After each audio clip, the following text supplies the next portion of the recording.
Hello, welcome to another lesson. Today I'm going to draw a figure. This is an old man walking in a marketplace, seen from the top view. The clothing is rather dark, so in composing this figure, placing the figure in the right space of the paper, I thought I'd better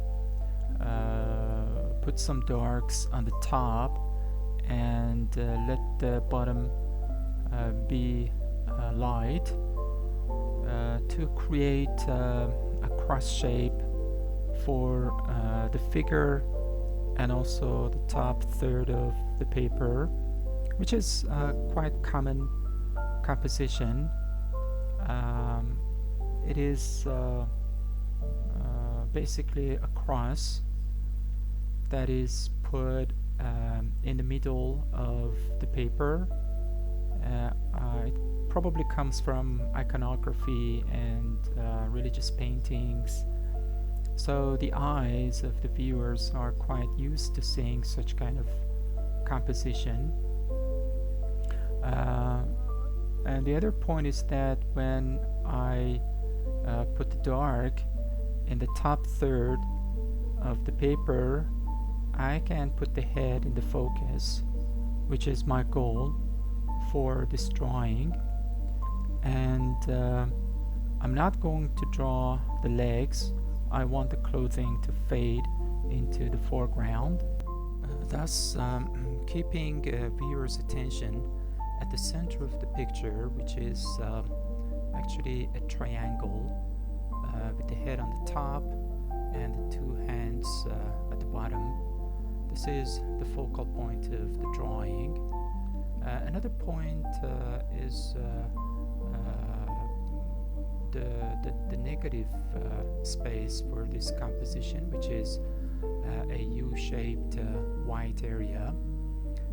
This is also intentionally created to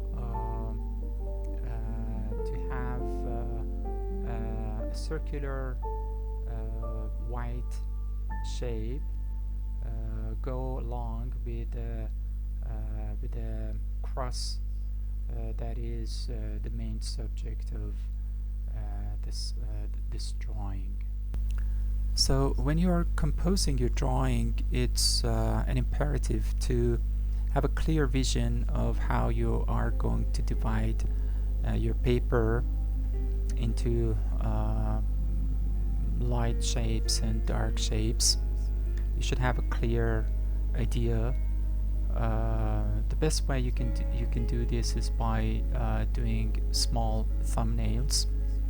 You can do multiple thumbnails, drawings in pencil or charcoal to discover some ideas and see which ones are more aesthetically appealing. The other thing to keep in mind when composing is your edges. It's an important aspect of any drawing or painting to see how sharp you want your subject to be.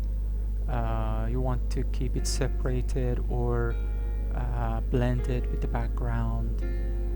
For example, in this case, I wanted to create a kind of smooth transition from the subject to the background. So I am working a little bit on my edges, as you can see.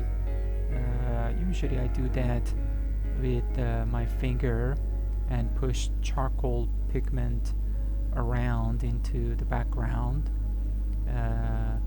and of course you can create some sharp contrast here and there, especially at the focal point where you want your viewer's attention to be.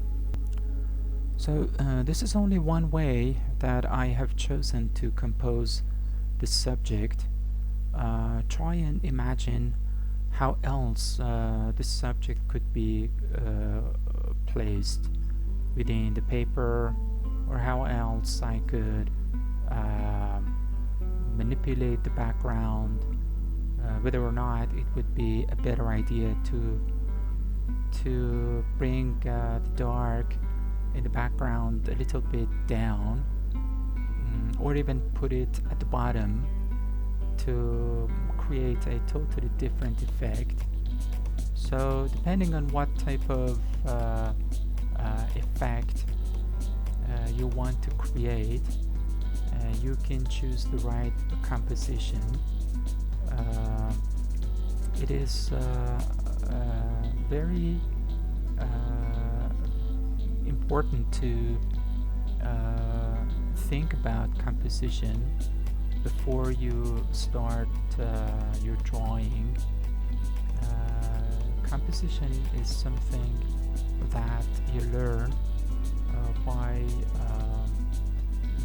drawing, but you can also learn that by, for example, looking at master paintings. You can even learn that by looking at some architectural structures, or even watching movies. It can give you a lot of ideas about how to compose a picture. But the best point to start is usually sketchbook and doing thumbnails. So I hope you enjoyed watching this tutorial. Thank you.